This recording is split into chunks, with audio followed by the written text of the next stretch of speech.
ৰাজ্যৰ চৌদিশে বৰ্তমানেও বহাগৰ বিহুটিক বিদায় দিয়াৰ প্ৰস্তুতি। ৰাজ্যৰ বিভিন্ন প্ৰান্তে প্ৰান্তে বহাগী বিদায় সন্মিলন অনুষ্ঠিত হৈ আছে। তাৰ সমান্তৰালভাৱে বৃহত্তৰ গেলাপুখুৰী আঞ্চলিক 2024 বৰ্ষৰ ৰঙালী বিহু বিদায় সন্মিলন আগন্তুক 1 জুন তাৰিখে এদিনীয়া বিস্তৃত কাৰ্যসূচীৰে তিনিচুকীয়া গেলাপুখুৰী জোৱালা প্ৰসাদ কানৈ মাধ্যমিক বিদ্যালয়ত আয়োজন কৰিবলৈ প্ৰয়াস কৰিছে।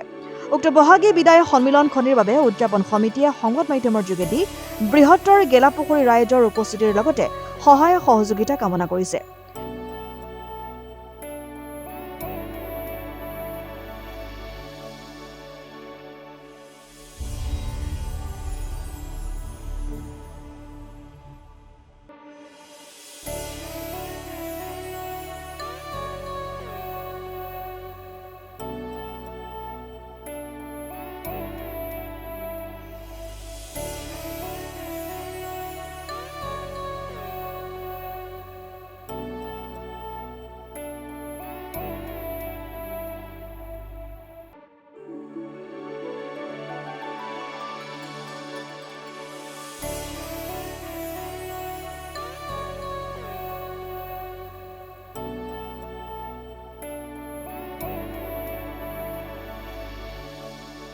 বৃহত্তৰ গেলাপুখুৰী আঞ্চলিক ৰঙালী বিহু সন্মিলনখনি বৃহত্তৰ গেলাপুখুৰী যুৱক সংঘ সৌজন্যত এদিনীয়া কাৰ্যসূচীৰে পতা হৈছে। অহা 1 জুন তাৰিখে অহাকালিলৈ 1 জুন তাৰিখে ইয়াত মানে সকলো জাতি ধৰ্ম নিৰ্বিশেষে সকলো এক হৈ আমি বহাগ বিহু বিদায়খনি পাতিবলৈ আয়োজন কৰিছোঁ।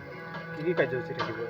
ইয়াত কাৰ্যসূচী তেনেকৈ নাথাকে। আমাৰ কিছুমান সৰু সুৰা কম্পিটিশ্যন থাকিব আৰু এদিনীয়া কাৰ্যত বেছি কম্পিটিশ্যন দিলে মানে অকণমান অসুবিধা হয়। সেইটো কাৰণে আমি এই কম্পিটিশ্যনবিলাক অকণমান স্থগিত ৰাখি পিনি অকল সাংস্কৃতিক সন্ধিয়া ৰাখিছোঁ আৰু সম্বৰ্ধনা।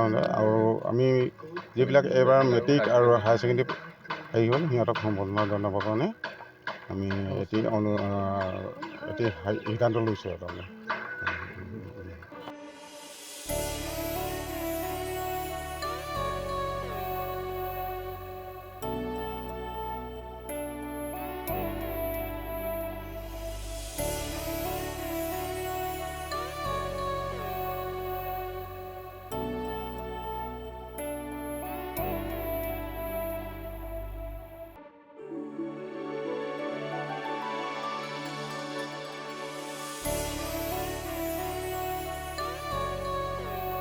তিনিচুকীয়াৰ পৰা অজয় শৰ্মাৰ ৰিপৰ্ট, ডেমক্ৰেটিক আছাম।